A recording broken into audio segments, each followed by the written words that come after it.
ये दोनों की जो धरोहर है, यहाँ की वीरता शूरता और महाराष्ट्र की वीरता शूरता, अभी दोनों का मिलन हुआ है। दोनों साथ साथ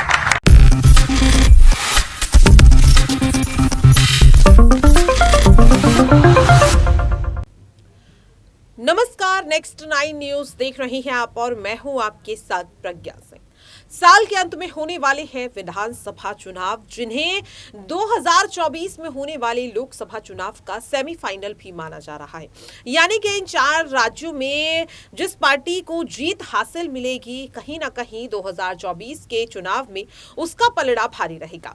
बात यहां पर राजस्थान की करने वाले हैं, क्योंकि राजस्थान में भी विधानसभा चुनाव है, जहां एक और बीजेपी वर्सेस कांग्रेस की लड़ाई यहां पर देखने को मिल रही है। तो आपको बता दें कि इस बीच कांग्रेस पार्टी के खास नेता राजेंद्र गुणा ने पार्टी को बड़ा झटका दे दिया और यहां पर सीधे यहां पर शिवसेना में वो शामिल हो चुके हैं। जी हाँ, महाराष्ट्र के मुख्यमंत्री एकनाथ शिंदे की शिवसेना का दामन थाम चुके राजेंद्र गुणा, जिनके समर्थन में बड़ा बयान देते हुए नजर आ रही है एकनाथ शिंदे। यानी कि महाराष्ट्र के बाद अब राजस्थान में कांग्रेस को बड़ा झटका साफ तौर पर लगने वाला है।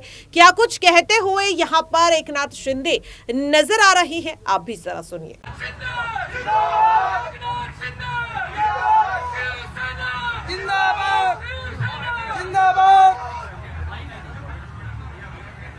राम राम सा अम्मा गनी आपको बहुत बहुत सभी लोगों को धन्यवाद। आज के यहाँ के हमारे लोकप्रिय प्रेस करेंगे और मौजूद विधायक राजेंद्र सिंह गुड़ा जी का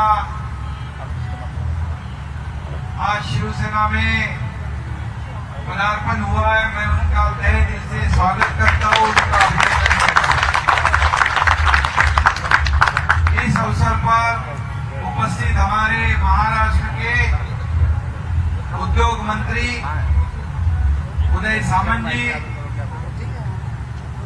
यहाँ के राज्य प्रमुख लाखन सिंह पवार जी, ओम सिंह चारण जी, श्याम प्रताप सिंह जी, प्रताप सिंह चौहान, सभी यहाँ के महानुभाव और उपस्थित सभी नागरिक बहनों और भाइयों और पत्रकार मित्रों, मैं आप सभी लोगों को महाराष्ट्र की जनता की ओर से बहुत बहुत शुभकामनाएं देता हूं, बधाई देता हूं। और राजेंद्र सिंह गुड़ा जी का शिवसेना परिवार में मैं स्वागत करता हूं, उनका फिर एक बार अभिनंदन करता हूं। यह राजस्थान वीरों की, संतों की भूमि है, देव तपों की भूमि है, और इसलिए मैं राजस्थान के जनता को नमन करता हूं, आपका अभिवादन भी करता हूं। मैं इतना ही कहूंगा, जैसे महाराष्ट्र में छत्रपति शिवाजी महाराज, उनकी पावन धरोहर, और राजस्थान में महाराणा प्रताप, छत्रपति शिवाजी महाराज और महाराणा प्रताप दोनों भी शूरों की, वीरों के प्रतीक है। और अभी राजेंद्र जी ने कहा कि इस भूमि से कई लोगों को देश की सेवा करते करते शहादत प्राप्त हुई है। यह भी गर्व की बात है। राजस्थान भी ऐसा ही है और महाराष्ट्र भी वैसा है। अभी महाराष्ट्र और राजस्थान ये दोनों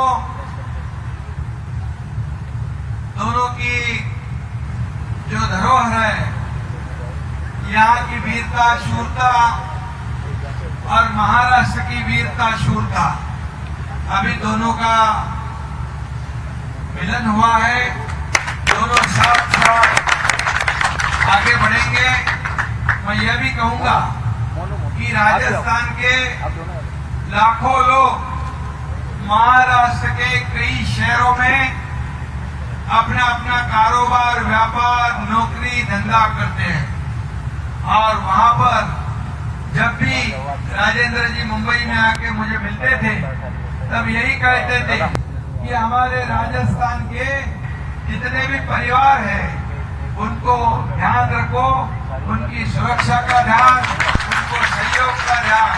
और आपको राजेंद्र जी मैं बताऊंगा कि आपके कई कार्यकर्ता हमारे शिवसेना के पदाधिकारी हैं महाराष्ट्र में, मुंबई में, और यहाँ पर हमारे जो लाखन सिंह जो है, ऐसे ही मैं ये भी कहूंगा कि पूरे देश में लगभग 25 राज्यों में हमारी बाला साहब ठाकरे जी के विचार की शिवसेना काम कर रही है और इसका मुझे गर्व है, अभिमान भी है। और आज इसका भी मुझे हर्ष है, आनंद है कि आपके जो सुपुत्र है हमारे शुभम, उनका भी शिवम जन्मदिन की बहुत बहुत ढेर सारी शुभकामनाएं, जन्मदिन मुबारक। और उनका जन्मदिन है, मेरे ख्याल से आप सबको आज हर्ष है, आनंद है कि राजेंद्र जी यहाँ पर कई सालों से विधायक और मंत्री के रूप में काम कर रहे हैं और उनका सुपुत्र आज उसका जन्मदिन है। मैं फिर एक बार आप सभी की ओर से उनको ढेर सारी शुभकामनाएं देता हूँ, उनका अभिनंदन करता हूँ और उनके उज्जवल राजनीतिक भविष्य की कामना भी करता हूँ। और राजेंद्र जी यहाँ पर मैं इतना ही कहूंगा कि पिछले साल यहाँ के मुख्यमंत्री आए थे क्या? आज ही के दिन आए थे, हाँ, जन्मदिन पे आए थे और उन्होंने कहा था कि राजेंद्र सिंह गुड़ा जी आपके बदौलत मैं इस राज्य का मुख्यमंत्री हूँ।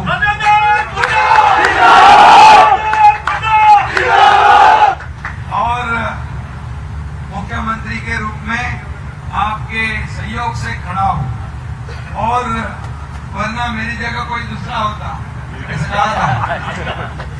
अरे लेकिन फिर तो आपको उन्होंने आपका मंत्री पद ही बर्खास्त कर दिया।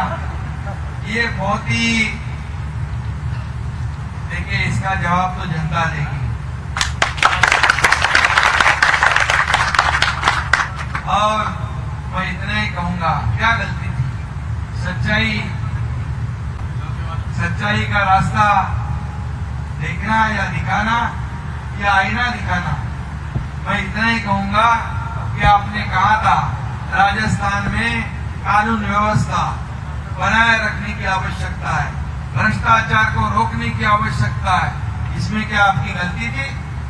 ये तो आपने जनता के लिए आवाज उठाया था और इसलिए मैं कहूंगा कि आपने मंत्री पद छोड़ा लेकिन सच्चाई नहीं छोड़ी। और ऐसे कर्मठ कार्यकर्ता जो है, खुद का स्वार्थ नहीं जनता का फायदा देखने वाले जो लोक प्रतिनिधि होते हैं, वैसे ही लोगों की आवश्यकता इस देश को है, राज्य को है। और मैं भी कहूंगा जैसे आपने मंत्री पद त्याग दिया, वैसे ही 1 साल पहले मैं भी मंत्री था, मेरे साथ ये उदय सामंत जी मंत्री थे, ऐसे 9 मंत्री थे। सत्ता कभी कोई छोड़ता नहीं, लेकिन सत्ता को हमने छोड़ दिया था सच्चाई के लिए और बाला साहब के विचारों के लिए सत्ता को त्याग दिया था।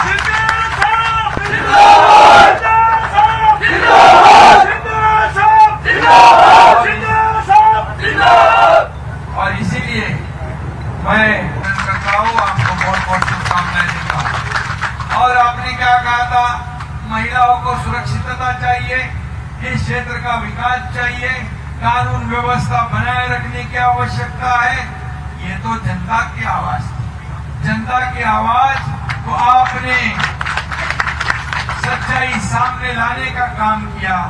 लेकिन आपको इतना ही कहूंगा कि जैसे राजस्थान में इंडस्ट्री आनी चाहिए, या माइनिंग का पोटेंशियल है, यहाँ पर सब कुछ है, ये अगर हम विकास करते हैं तो यहाँ का बेरोजगार अन्य राज्यों में जाने की आवश्यकता नहीं पड़ेगी, उसको यहीं पर नौकरियां मिलेगी। और हमारी शिवसेना भी वही काम कर रही है, महाराष्ट्र में स्थानीय लोगों को नौकरियां देना, उनको अपने पैरों तले खड़े करना, अपने बलबूते पर मजबूत करना, महिलाएं माता बहनों को सुरक्षित रखना, उनका विकास करना, उनको शक्ति देना, किसानों को यहाँ पर जितने भी सरकार के फायदे हैं, किसान के पीछे पूरी ताकत से खड़ा रहना, यही तो हमारी सरकार भी वहां पर कर रही है। आप जानते हो कि हमारी सरकार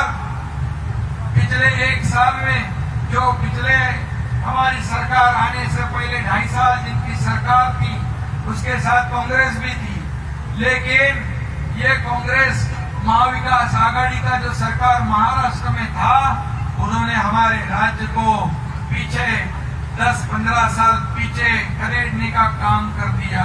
हमारा राज्य देश में पहले नंबर पे था, इंडस्ट्री में, उद्योग में, कारोबार में, उसको तीसरे चौथे नंबर पर ले गए, सब विकास काम ठप्प कर दिया, भ्रष्टाचार शुरू हो गया।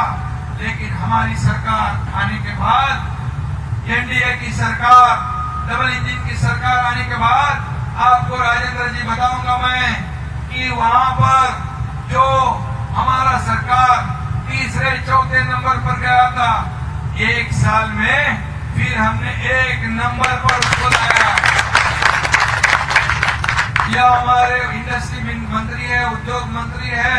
हम जब दावोस में गए थे वर्ल्ड इकोनॉमिक फोरम में, 1,37,000 करोड़ के इंडस्ट्री यहाँ पर महाराष्ट्र में लाने का काम किया। उसके बाद जो फॉरेन डायरेक्ट इन्वेस्टमेंट है, उसमें हम पीछे थे, 1 साल में उसको फिर 1 नंबर पे लाने का काम हमारी सरकार ने की है। और इसीलिए मैं इतना ही कहूंगा कि हमारी महाराष्ट्र की सरकार जिस तरह विकास कर रही है, यहाँ भी विकास के कई द्वार है, लेकिन कुछ लोगों को निजी स्वार्थ है। इस राज्य की जनता का विकास छोड़कर खुद का विकास जब करने लोग लगते हैं, तो राज्य की जनता का विकास नहीं होता है, और राज्य का भी जनता विकास नहीं होता है। और इसलिए मैं इतना ही कहूंगा कि इस राज्य को आगे बढ़ाना है। इस राज्य में जितना पोटेंशियल है, माइनिंग में है, इंडस्ट्री में है, किसानों को आगे बढ़ाने के लिए जितनी योजनाएं हम ला सकते हैं, ये माँ बहनें खड़ी है, उनको सशक्त करना, उनको मजबूत करना, उनकी सुरक्षा का प्रावधान करना, ये सब करने की आवश्यकता है। तो देखा आपने और सुना भी, जिसके बाद सवाल लगातार यही बन रहा है कि क्या वाकई में अब कांग्रेस जो दावा कर रही है कि एक लंबे समय से चली आ रही परंपरा को तोड़ने का काम कांग्रेस करने वाली है। लेकिन राजेंद्र गुणा के इस बड़े झटके के बाद और पायलट और गहलोत के विवाद के चलते क्या कांग्रेस इस दावे को सच कर पाएगी? क्या विधानसभा चुनाव में राजस्थान में कांग्रेस की सरकार एक बार फिर से बन पाएगी? क्या लगता है आपको? अपनी राय कमेंट बॉक्स में जरूर शेयर करें। फिलहाल के लिए इस खास खबर पर इतना ही। देश और दुनिया की तमाम छोटी बड़ी खबरों के लिए देखते रहिए नेक्स्ट 9 न्यूज।